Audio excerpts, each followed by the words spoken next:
নমস্কার বন্ধুরা, কাব্যকথা চ্যানেলে সবাইকে অনেক স্বাগত। কাব্যকথায় আজকে রয়েছে একটি ভালোবাসার গল্প। নাম রবিবার। লিখেছেন নিমাই ভট্টাচার্য। কি ব্যাপার বলো তো? মিটমিট করে হাসতে হাসতে কি দেখছো? দেখছি আর ভাবছি। কি দেখছো আর কি ভাবছো? অনেক কিছু। দরজায় গোড়ায় দাঁড়িয়ে দাঁড়িয়ে শুধু দেখবে আর ভাববে, কথা বলবে না? বলবো বলেই তো এসেছি ভাই। কিন্তু কিন্তু কি? ভাবছি তোমায় তুমি বলবো নাকি আপনি বলবো। চমৎকার। প্রজ্জ্বল হাসতে হাসতে জিজ্ঞাসা করলো, আগে কি বলতে? আগে তো তুমিই বলতাম, কিন্তু তুমি তো আর সেই আগের তুমি নেই। কেন? আমি কি পাল্টে গেছি? প্রজ্জ্বল সোজাসুজি মায়াবতীর দিকে তাকিয়ে হাসি মুখে বলল, নাকি ভালো চাকরি করছি বলে তুমি বলতে দ্বিধা হচ্ছে? এবার মায়াবতীও চোখ তুলে তাকায়, বলে, তুমি হঠাৎ এত বড় হয়ে গেছো যে আমাদের মতো সাধারণ মানুষের দ্বিধা হওয়া স্বাভাবিক। তাই নাকি? নিশ্চয়ই। এখন খুব বড় হয়েছি, আর আগে বুঝি খুব ছোট ছিলাম? তা তো বলছি না। তবে তুমি যে এখন অনেক বড় হয়েছো তা তো ঠিক। তার জন্য তোমার সংকোচ বোধ করার কি কারণ ঘটল? আমি যাই হই, তুমি তো আমার সেই বৌদিই আছো। মায়াবতী জানত প্রজ্জ্বল বড় হলেও পাল্টাতে পারে না, পাল্টাবে না। তবুও দ্বিধা এসেছিল। আশাটা স্বাভাবিক।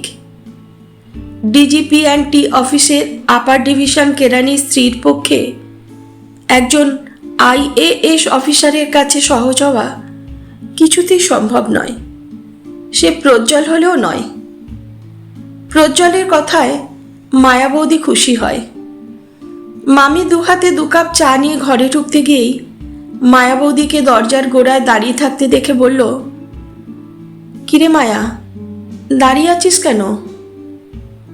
মায়াবতী কিছু বলার আগেই প্রজ্জ্বল হাসতে হাসতে বলল, জানো মামি, মায়াবতী পুজোর সময় থিয়েটার করবে বলে এখন থেকে রিহার্সাল দিচ্ছে। সেন্টার টেবিলে চায়ের কাপ নামিয়ে রেখে মামি অবাক হয়ে জিজ্ঞাসা করল, তার মানে? আমি মামার অন্ন ধ্বংস করে ভালো চাকরি পেয়েছি বলে মায়াবতী আমাকে তুমি বলতে ভরসা পাচ্ছে না। প্রজ্জ্বল মায়াবতীর দিকে তাকিয়ে হাসতে হাসতে কথাগুলো বলল।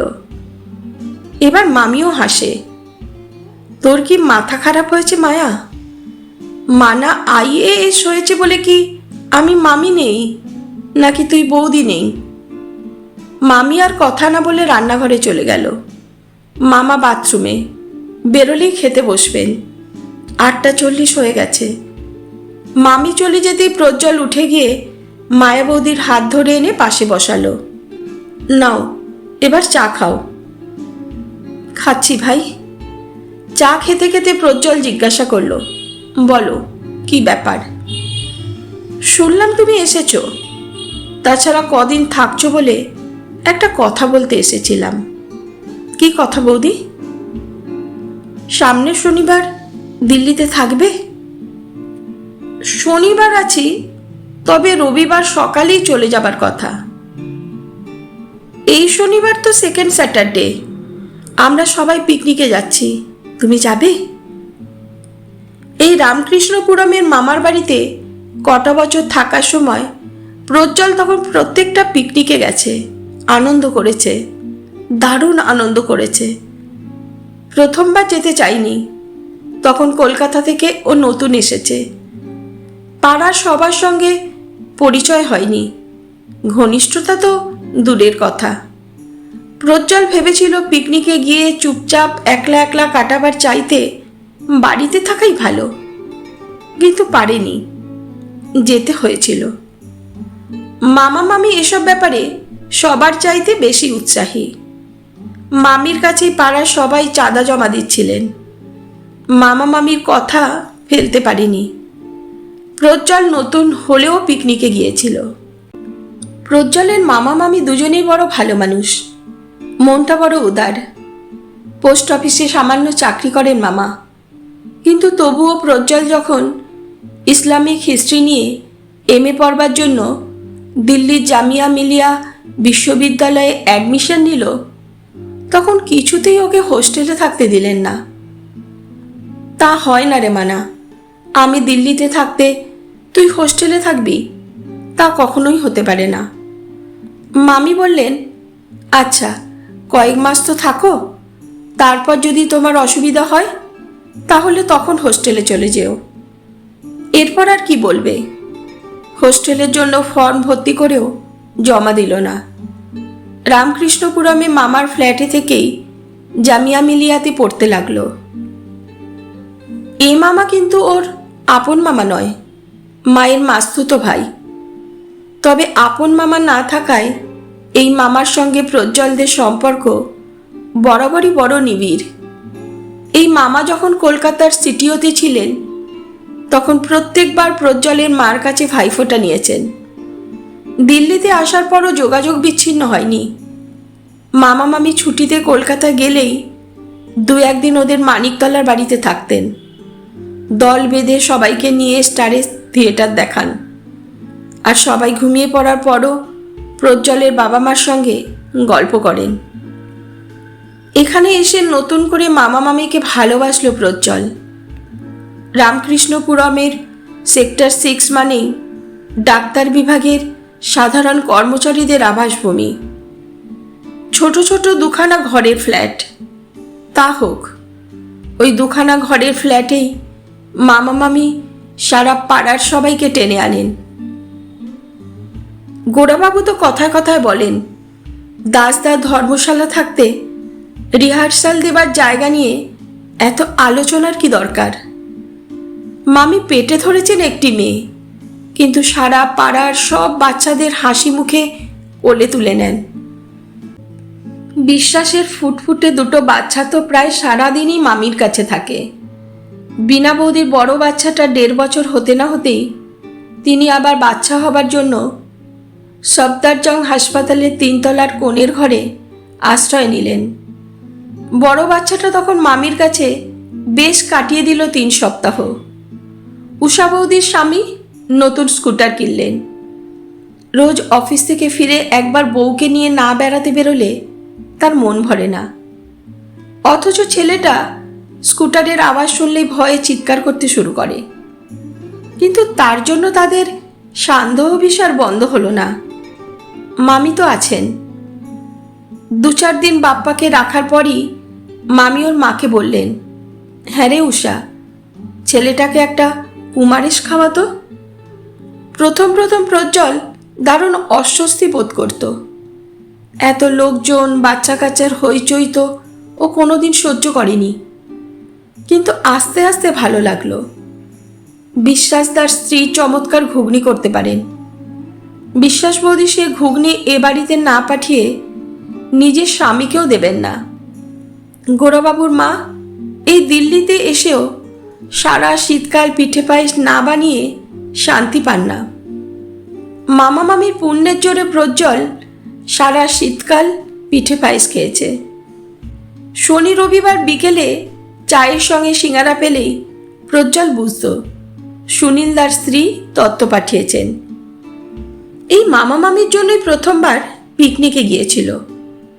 একদল অপরিচিত মানুষের সঙ্গে গিয়েও মন ভরে গিয়েছিল প্রজ্জ্বলের। তারপর থেকে প্রত্যেকবারই গিয়েছে। মামা মামির তাগিদে নয়, নিজের আগ্রহেই গিয়েছে। এই মায়া বৌদির সঙ্গে তো পিকনিকে গিয়েই ওর প্রথম আলাপ। পিকনিকের কথা শুনতেই প্রজ্জ্বলের মনে অনেক দিনের অনেক মিষ্টি ছবি ফুটে উঠল। প্রজ্জ্বল খুশি হয়ে বলল, এবার কোথায় যাচ্ছ? দাসনায়। দাসনায় আগে পিকনিক হয়নি? না রে ভাই। সবাই যাচ্ছে? হ্যাঁ, প্রজ্জ্বল একটু ভেবে বলল। কিন্তু বৌদি, আমি কি শনিবারে যেতে পারবো? কেন? সেকেন্ড স্যাটারডে তো সব বন্ধ। তবুও আমাদের মিটিং বোধহয় চলবে। যাই হোক, একটু চেষ্টা করো। তুমি গেলে সবাই খুব খুশি হবে। শুধু তোমরা কেন, যেতে পারলে আমিও খুব খুশি হব। তাছাড়া এখন তো এইসব সুযোগ আর পাই না।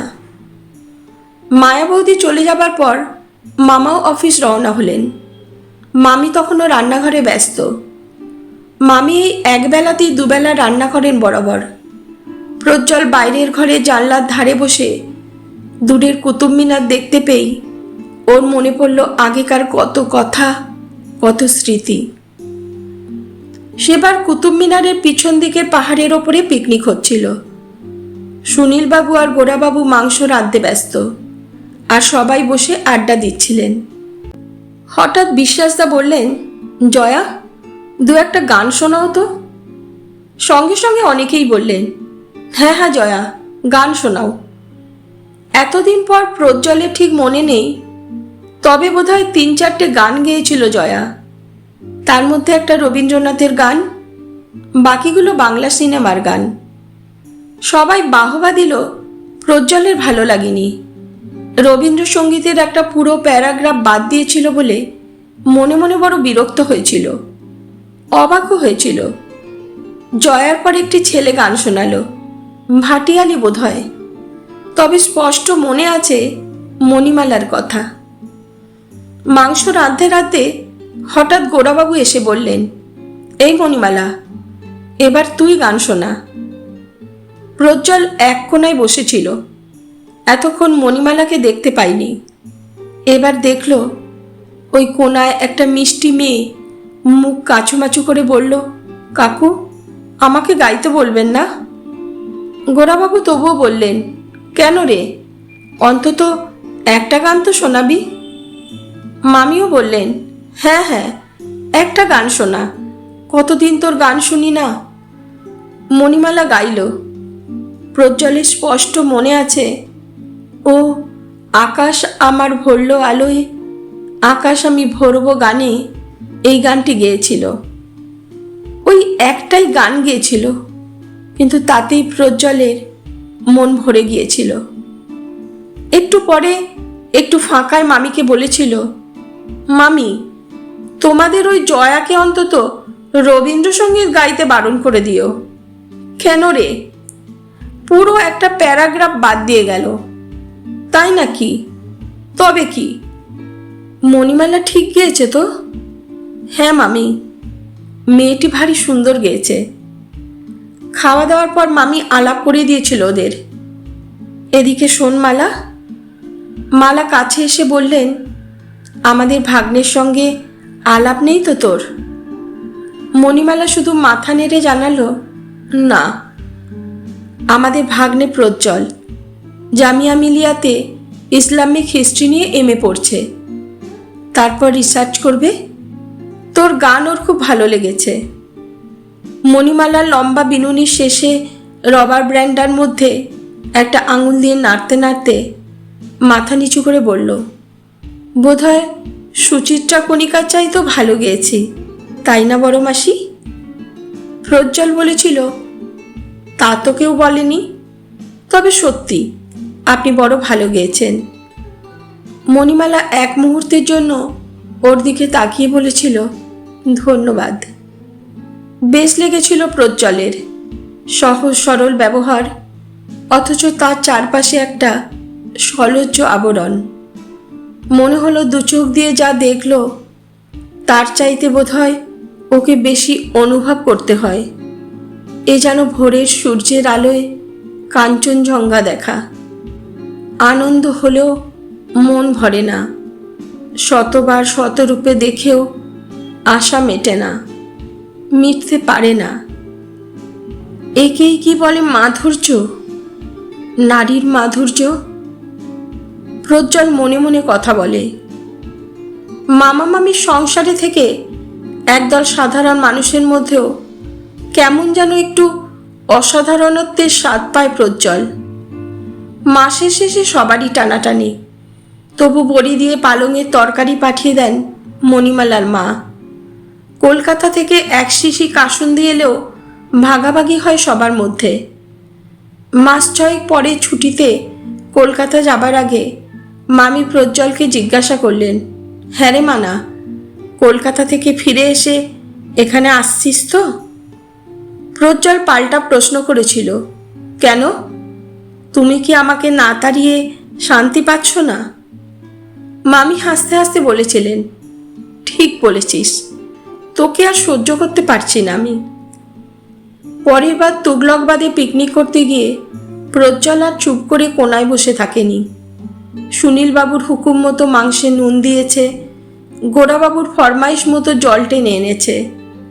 তারপর গানের আসরে সবার সামনে জয়াকে বলেছে, গতবারের মতো পুরো প্যারাগ্রাফ বাদ দিয়ে গাইলে এবার আর সহ্য করছি না। জয়া চুপ করে থাকেনি। তুমি কি রবি ঠাকুরের নাচ জামাই যে তোমার কথা মতো আমাকে রবীন্দ্রসঙ্গীত গাইতে হবে? মণিমালা বলেছিল, মানাদাকে অমন করে চিমটি কাটিস না জয়া। জামিয়া মিলিয়াতে ইসলামিক হিস্ট্রি নিয়ে এমএ পড়তে হলে রবীন্দ্রসঙ্গীতে অনার্স থাকতে হয়, তা বুঝি জানিস না? প্রজ্জ্বল বলেছিল, জয়া যে রবীন্দ্রনাথের গান গায়, সেই রবীন্দ্রনাথ কি গভর্নমেন্ট অফ ইন্ডিয়ার আন্ডার সেক্রেটারি? জানলার ধারে বসে বসে ওই দূরের কুতুব মিনার দেখতে দেখতে সেই সব দিনের কথা মনে পড়ে প্রজ্জ্বলের। শুধু আজ নয়, কর্মব্যস্ত জীবনের মাঝে মাঝেও মনে পড়ে সেসব দিনের কথা। মাঝে মাঝে মনে হয় হঠাৎ বন্ধুদের পাল্লায় পড়ে আইএএস পরীক্ষা না দিলেই ভালো করত। দারোগার স্যালুট না পেলেও বিশ্বাস বৌদির ঘুগনি, সুনীল বৌদির সিঙাড়া, গোড়াদার মার পিঠে পায়েস, মণিমালার মার বড়ির তরকারি তো পেত। তাছাড়া দুপুর 12টার শোতে কমলে সিনেমা দেখে বেরোবার মুখে মণিমালার সঙ্গে তো দেখা হতে পারত। সত্যি ভারী মজা হয়েছিল সেদিন। ডক্টর মাসুদের ক্লাস না হওয়ায় প্রজ্জ্বল বাড়ি ফিরছিল। হঠাৎ কি মনে হলো ঢুকে পড়ল কমলে। শো শেষ হলে বাইরে বেরোতেই মণিমালার সঙ্গে দেখা। দুজনেই চমকে উঠেছিল। তবুও প্রজ্জ্বল নিজেকে সামলে নিয়ে বলেছিল, আজ বুঝি অনার্স ক্লাস কমলেই হলো। আজ হঠাৎ এসে মনে হলো ইসলামিক হিস্ট্রির ক্লাস করব, তাই এসেছিলাম। তা তোমার বয়ফ্রেন্ড কোথায় পালালো? তোমার গার্লফ্রেন্ডের সঙ্গে গেল? প্রজ্জ্বল হঠাৎ বলে ফেলল, আমার গার্লফ্রেন্ড তো আমার সামনেই দাঁড়িয়ে আছে। আহ, কেউ শুনে ফেলবে। অনেকদিন এসব কথা মনে পড়েনি, মনে পড়ার সুযোগ ছিল না। নতুন জীবনের সম্মান প্রতিপত্তির জোয়ারে পুরনো দিনের সব স্মৃতি ভেসে গিয়েছিল। অনেক দিন পর দিল্লি এসে আবার যেন টুকরো টুকরো স্মৃতির দ্বীপপুঞ্জগুলো চোখে পড়ছে। ভালো লাগছে। কিরে মানা, তুই কি মায়েকে কথা দিলি? হঠাৎ মামির কথা শুনে প্রজ্জ্বল ঘুরে বসল। পিকনিকে গেলে খুব মজা হবে, তাই না মামি? তা তো হবেই, কিন্তু তুই কি শনিবারে যেতে পারবি? সেটাই তো সন্দেহ। আজ খোঁজ করব। তবে রবিবার হলে নিশ্চয়ই যেতাম। রবিবার হলে যেতে পারবি?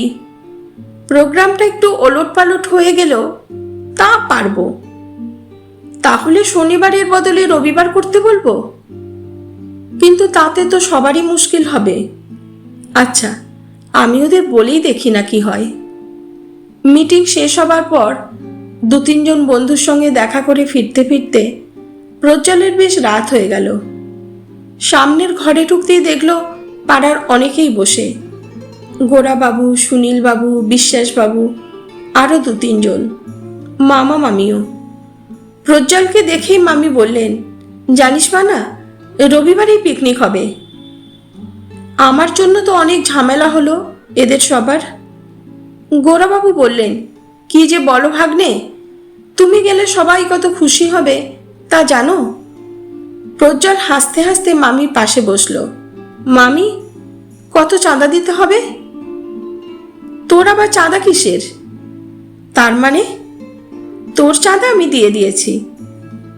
তা হবে না মামি, বরং তোমাদের চাঁদাও এবারে আমি দেব।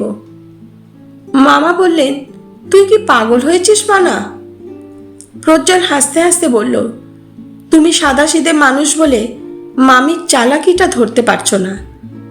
মামি ভাবছে আমার কাছ থেকে চাঁদা নিলে ভালো শাড়িটা আর বাগাতে পারবে না।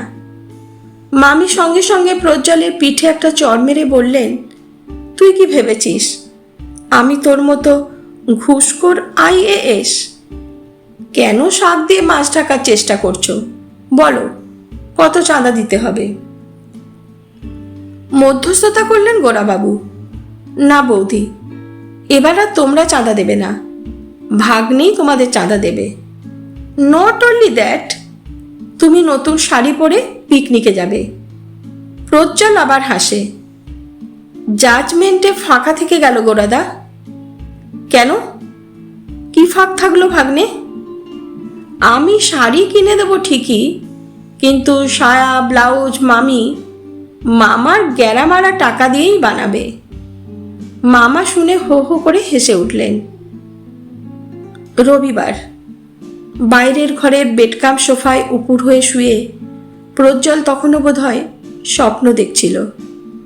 মামি চায়ের কাপ সেন্টার টেবিলে রেখে ডাক দিলেন, এই মানা, ওঠ, 6টা বাজে। প্রজ্জ্বল অঘরে ঘুমোচ্ছে, উঠল না। মামি এবার ওর গায়ে হাত দিয়ে ডাকলেন, মানা, উঠবি না? চা ঠান্ডা হয়ে যাচ্ছে। আস্তে আস্তে চোখ মেলল প্রজ্জ্বল, ঘুরে দেখল মামি। কি ব্যাপার, ডাকছো নাকি? ওঠ, চা ঠান্ডা হয়ে যাচ্ছে। হ্যাঁ হ্যাঁ উঠছি। মামা উঠেছেন? হ্যাঁ, ও বাথরুমে। এত ভোরে? 7টায় বাস ছাড়বে যে। ও তাই নাকি? এখন কটা বাজে? 6:15 হবে। প্রজ্জ্বল চায়ের কাপ তুলে নিতেই মামি বললেন, তোর মামা বেরোলেই কিন্তু বাথরুমে যাবি, দেরি করিস না। না মামি, দেরি করব না। 7টায় না, বাস ছাড়তে ছাড়তে প্রায় 8টা হলো। প্রত্যেকবারই এমন হয়, এর চাইতে আগে হওয়া সম্ভব নয়। বাস ছাড়ার সময় সুনীলবাবু বললেন, রওনা হতে বড্ড দেরি হয়ে গেল, মাংসটা খারাপ না হয়ে যায়। গোরাবাবু সঙ্গে সঙ্গে বলে উঠলেন, তোর কি মাথা খারাপ হয়েছে? অত রাত্রে কাটা মাংস সারা রাত বরফ দিয়ে রাখার পর কখনো খারাপ হতে পারে? প্রায় 2 বছর পর এতগুলো পরিচিত মানুষের মধ্যে নিজেকে পেয়ে প্রজ্জ্বল খুব খুশি। মাসিমা, চিনতে পারছেন? হ্যাঁ হ্যাঁ, চিনব না কেন? বলুন তো আমি কে? কে আবার? তুমি তো মানা। মানিকদা, কেমন আছেন? ভালো ভাই, তোমার খবর ভালো তো? এমনি ভালোই, তবে তখনকার মতো হই হুল্লোড় করার সুযোগ তো আর পাই না। মানিকদা হেসে বললেন, এখন তুমি এত বড় হয়ে গিয়েছো যে সেসব ফ্রিডম এনজয় করা অসম্ভব। প্রজ্জ্বল হাসে, কিন্তু বয়স তো 26, মন যে মানে না। কিছুতেই নিজের জায়গায় বসে থাকতে পারছে না প্রজ্জ্বল, প্রত্যেকটা সিটের কাছে দাঁড়িয়ে কথা বলছে। আরে জয়া, কেমন আছো? ভালো। তাহলে চিনতে পেরেছেন? চিনতে পারবো না? অনেকেই তো পারে না। আমি তো অনেক না, আমি সামান্য একজন। জয়া হাসে, কথা বলে না। হাসছ যে? দেখছি এত বড় অফিসার হয়েও কথাবার্তার ধরন বদলায়নি। বদলালে বুঝি খুশি হতে? আরে মায়া বৌদি, তোমাকেই খুঁজছিলাম। কেন? তুমি পিকনিকে যাচ্ছ, অথচ চাঁদাটা তো এখনো দিলে না। এমন ঘুষ খাবার হ্যাবিট হয়েছে যে পিকনিকের চাঁদা পর্যন্ত পকেটে পুড়তে শুরু করেছো। রিং রোড দিয়ে বাস ছুটে যমুনা ব্রিজ পার হলো। মামি বিশ্বাসদার ছোট ছেলেটাকে কোলে নিয়ে বলছেন, ওই দেখ উঠ, প্রজ্জ্বলকে দেখে মামি বললেন, কি রে, তুই ঘুরে ঘুরেই বেড়াবি, বসবি না? রোজই তো বসে বসে কাটাই মামি। প্রজ্জ্বল আরেকটু এগিয়ে যায়। কি মণিমালা, এখানে লুকিয়ে রয়েছ? বড় বড় চোখ দুটো তুলে এক মুহূর্তের জন্য প্রজ্জ্বলকে দেখেই মণিমালা দৃষ্টি ঘুরিয়ে নিল। একটু হাসল, একটু যেন শুকনো হাসি। লুকিয়ে রয়েছি কোথায়? এতদিন পর দিল্লি এলাম, অথচ একবারও খোঁজ খবর নিলে না। আমি জানতাম না আপনি এসেছেন। যাই হোক, আজ কিন্তু অনেক গান শুনবো তোমার। আমি তো আজকাল আর গান গাই না। কেন? ভালো লাগে না। না লাগলেও শোনাতে হবে। দাসনায় পৌঁছেই ফাল্গুনি সেই গানটা শোনাবে। কোন গানটা? সেই যে, আকাশ আমার ভরল আলোয়, আকাশ আমি ভরব গানে। মণিমালা বিস্মিত হয়। এখনো মনে আছে ওই গানটার কথা? কখন যে হিন্দন নদী পার হয়ে হাপুড়ের রাস্তায় বাস প্রায় দাসনার কাছাকাছি এসে গেছে তা অনেকেই টের পায়নি। হঠাৎ সুনীলবাবু চিৎকার করে উঠলেন, ব্যাস ব্যাস, ব্রিজকে বাদ ডাইনা টানলে না। ছোট্ট একটা ব্রিজ পার হয়ে বাস ডান দিকে ঘুরল। ছোট খালের পাড় দিয়ে মাইল খানিক যাবার পর একটা গেটের সামনে বাস থামল। 2-3 জন বাস থেকে নেমে চৌকিদারকে ইরিগেশন ডিপার্টমেন্টের অর্ডার দেখাতেই সে গেট খুলে দিল। ইন্সপেকশন বাংলোটা পুরনো হলেও পরিবেশটা ভারী সুন্দর। সামনে পিছনে বিরাট লন। সামনের দিকের লনের পাশ দিয়েই ইরিগেশন ক্যানাল ধনুকের মতো বেঁকে ঘুরে গেছে। ক্যানালের জল এক জায়গায় উঁচু থেকে নিচুতে পড়ছে, অনেকটা জলপ্রপাতের মতো। পেছন থেকে লনের শেষ সীমায় 2টি কিচেন, তারপর আমবাগান। বাস থেকে সমস্ত মালপত্র নামাবার পরেই গোরাবাবু আর সুনীলবাবু একটা কিচেন দখল করে নিলেন। 5 মিনিটের মধ্যে ইটের উনুন তৈরি হলো। তারপর কাঠে কেরোসিন তেল ঢেলে আগুন জ্বালানো হলো। একটা উনুনে মুগের ডাল ভাজা শুরু হলো, আর অন্যটায় গরম জল চাপানো হলো। পাশের কিচেনে শুরু হলো চা জলখাবারের ব্যবস্থা। কিচেনের খানিকটা দূরে বিরাট লনের মাঝখানে বিরাট বিরাট শতরঞ্জি বিছিয়ে আড্ডা জমেছে মেয়ে পুরুষের। ছোট ছোট ছেলেমেয়েরা আমবাগানে লুকোচুরি খেলছে।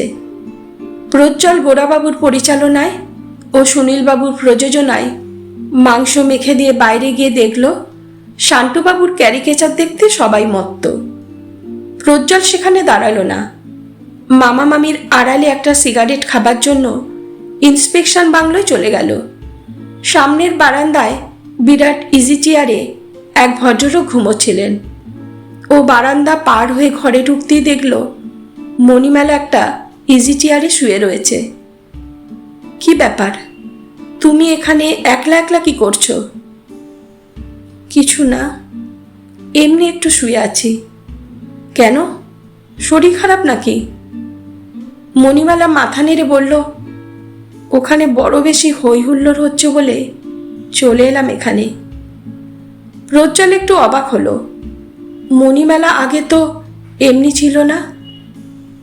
আচ্ছা, তুমি বিশ্রাম করো, আমি যাই। চলে যাবেন কেন? চেয়ারটা টেনে নিয়ে বসুন না এখানে। আচ্ছা, তুমি আমাকে আপনি আপনি বলে কথা বলছো কেন বলো তো? কোনো কারণ নেই, এমনিই বলছি। আর আপনি আপনি করবে না, বুঝলে? মণিমালা একটু হাসল। প্রজ্জ্বল খানিকটা দূরে চেয়ারটা টেনে নিয়ে বসে একটা সিগারেট ধরালো। একটা টান দিয়ে মণিমালার দিকে চাইল। তুমি আমাকে ওই গানটা শোনাবে না?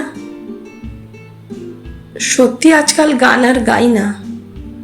কেন? মণিমালা যেন একটু ভাবে। এক টুকরো মুহূর্তের জন্য। এমনি ভালো লাগে না। কিন্তু ওই গানটা যে না শুনলে আমি শান্তি পাচ্ছি না। কেন, কি ব্যাপার বলুন তো, আবার বলুন তো। মণিমালা হাসে, বোধহয় একটু জোর করে হাসল। আচ্ছা, শুনি কি ব্যাপার। কি আর ব্যাপার, তোমার ওই গানটা আমার ভীষণ ভালো লেগেছিল। এতদিন পর্যন্ত মনে আছে? আরও কি কি মনে আছে শুনবে? মণিমালা আবার হাসে, বোধহয় অতীত দিনের স্মৃতি রোমন্থন করতে ভালোই লাগে। উত্তরের অপেক্ষা না করে প্রজ্জ্বল বলল, কমলের সিনেমা দেখার কথা মনে আছে? তাছাড়া দোলের দিন কি কাণ্ডটাই হয়েছিল। বিশেষ কিছুই না, পুরনো দিনের ছোট্ট ছোট্ট কয়েকটা মিষ্টি স্মৃতির টুকরো। তবু ভাবতে গিয়ে ভালো লাগলো মণিমালার। বোধহয় একটু লজ্জাও পেল।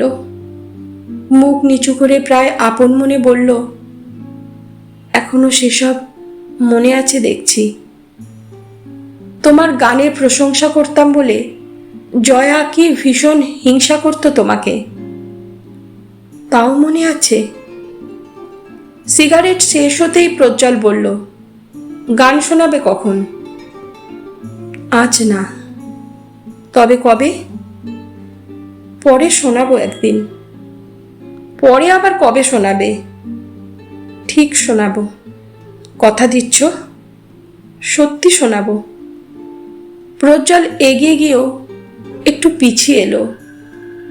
তোমার এমএসসির রেজাল্ট তো বললে না? মণিমালা চট করে উত্তর দিতে পারল না। একটু পরে বলল, মাঝে পড়াশোনা বন্ধ ছিল, এবছর আবার ভর্তি হয়েছি। বন্ধ ছিল কেন? মণিমালা হাসল, নানা ঝামেলায়। এই বয়সে আবার ঝামেলা কিসের? সবার জীবন কি প্রজ্জ্বলের মতো উজ্জ্বল হয় নাকি হতে পারে? তাই নাকি? প্রজ্জ্বল ইন্সপেকশন বাংলো থেকে বেরিয়ে গেল। সে জানল না মণিমালা তার চলে যাবার পথের দিকে চেয়ে রইল। ওদিকে তখন দারুণ উত্তেজনা। ডাল নেমে গেছে, মাংস চড়েছে, অল্প বয়সী ছেলেমেয়েরা শালপাতা গ্লাস ধুচ্ছে। পাশের কিচেনে উঁকি দিয়ে দেখল জনতা স্টোভে মায়ামৌদি ছোট্ট কড়ায় কি যেন রাঁধছেন। প্রজ্জ্বল জিজ্ঞাসা করল, আপনি আবার কি করছেন? নিরামিষ রান্না করছি ভাই। ও, কেন, কিছু বলবে? ভাবছিলাম এক কাপ চা পেলে খুব ভালো হতো। আচ্ছা, তরকারিটা নামিয়ে করছি। মাঠের মাঝখানে মুক্তাঙ্গনে তখনও চাঞ্চল্য। জয়ার গান হয়ে গেছে। শান্তবাবু এবার মুখাভিনয় দেখাচ্ছেন। ছোট বাচ্চা থেকে গোড়াবাবুর ওই বুড়ি বিধবা মা পর্যন্ত হাসছেন। বিশ্বাসের ছেলে দুটো দৌড়ে ক্যানালের দিকে যাচ্ছে দেখে মামি তাদের পিছনে ছুটছেন। এরই মাঝখানে কিচেন থেকে গোড়াবাবু আর সুনীলবাবুর গলা শোনা যাচ্ছে, আহ, আর লঙ্কা দিস না। 15 কিলো মাংসই ওই লঙ্কায় কি হবে রে, আরও লাগবে। তুই পাগলামি করিস না তো, শেষে বাচ্চাগুলো মুখে তুলতে পারবে না।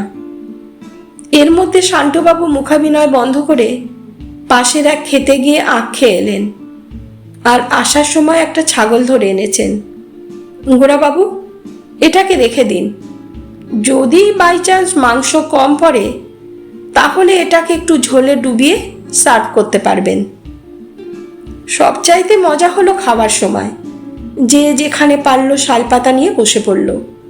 যারা পরিবেশন করলো তাদের কষ্ট হলো ঠিকই, কিন্তু আনন্দ হলো অপরিসীম। সবার খাওয়া দাওয়ার পর হাঁড়ি কড়া নিয়ে খেতে বসলেন গোড়াবাবু আর মামি। প্রজ্জ্বল ঘুরে বেড়াচ্ছে। ঘোষ বৌদি একটা পান খাওয়ালেন। ঘুরতে ঘুরতে গোড়াবাবুর মার কাছে হাজির হয়ে প্রজ্জ্বল জিজ্ঞাসা করল, মাসিমা, আপনার খাওয়া হয়েছে? আজ তো অমাবস্যা বাবা।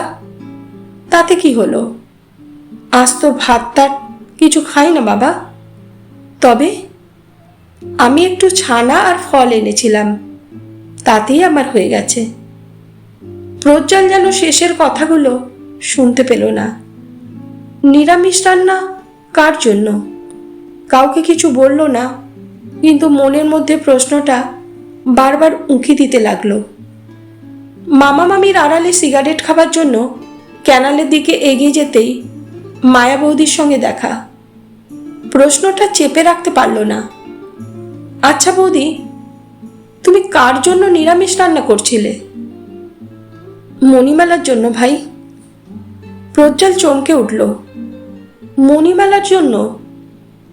হ্যাঁ, তুমি জানো না কিছু? না তো। ওর বিয়ে তো তুমি দেখে গিয়েছ? না না, আমি তো জানি না ওর বিয়ে হয়েছে। তাই বুঝি? মায়াবতী একটু থেমে বললেন, আর বলো না ভাই, 6 মাসের মধ্যে মেয়েটার সর্বনাশ হলো। বলো কি? হ্যাঁ ভাই, তুমি কিছুই জানতে না? না। মায়াবতী চলে গেল। প্রজ্জ্বল সিগারেটটা হাতে নিয়ে পাথরের মতো চুপ করে দাঁড়িয়ে রইল অনেকক্ষণ। তারপর হঠাৎ খেয়াল হতেই সিগারেটটা ছুঁড়ে ফেলে দিয়ে ইন্সপেকশন বাংলোয় ঢুকলো। বারান্দা পার হয়ে ঘরে ঢুকতে গিয়েই মণিমালার সঙ্গে দেখা, একেবারে মুখোমুখি। প্রজ্জ্বল থমকে দাঁড়ালো, কিন্তু মুখে কিছু বলতে পারল না। মণিমালাই আগে কথা বলল। কি হলো? অমন করে দাঁড়িয়ে আছেন কেন? মুখ নিচু করে ঠোঁট কামড়াতে কামড়াতে প্রজ্জ্বল তবুও চুপ করে দাঁড়িয়ে রইল। কি হলো? কথা বলছেন না যে? আমি কিছুই জানতাম না মণিমালা। মণিমালা হাসল। জেনে আর কি হবে? আবার একটু নীরবতা। একটু হাতটা দেবে? কেন? দাও না। আঁচলটা টেনে নিয়ে মণিমালা ডান হাতটা বাড়িয়ে দিতেই 2 হাতের মধ্যে ওর হাতটা ধরে বলল, আকাশ আমার ভরল আলোয়, আকাশ আমি ভরব গানে। তাড়াতাড়ি হাতটা টেনে নিয়ে মণিমালা বলল, কি পাগলামি করছেন? সময় নেই মণিমালা, কথা দাও। কি কথা দেব? তুমি আমার আকাশ আলোয় আর গানে ভরিয়ে দেবে। তাই কি হয়? হয় না, তা হয় না। হয়, নিশ্চয়ই হয়, হতেই হবে। তুমি কথা দিলেই হবে। কিন্তু প্রজ্জ্বল মুহূর্তের জন্য 2 হাত দিয়ে ওর মুখখানা তুলে বলল, বোধহয় তোমাকে পাবো বলেই এই পিকনিকে এসেছিলাম, তাই না? মণিমালা দাঁড়িয়ে রইল। প্রজ্জ্বল ঝড়ের বেগে বেরিয়ে গেল। মামি। জয়পুর ফিরে এসেও বারবার মণিমালার কথা মনে পড়ছে। মন্দির আছে, বিগ্রহ আছে, অথচ শুধু পূজারীর অভাবে ওর জীবন এমনভাবে নষ্ট হতে পারে না। আমি আছি, আমি রইলাম। ইতি, তোমাদের স্নেহের মানা। আজকের গল্পটা কেমন লাগলো কমেন্ট করে অবশ্যই জানিও। এই রকম বিভিন্ন স্বাদের বাংলা গল্প শুনতে চ্যানেলটি সাবস্ক্রাইব করে রাখার বিশেষ অনুরোধ রইল। ভিডিওটি ভালো লাগলে লাইক ও শেয়ার করো। সবাই ভালো থেকো, সুস্থ থেকো। পরবর্তী দিনে আবারও চলে আসবো তোমাদের কাছে নতুন কোনো গল্প নিয়ে।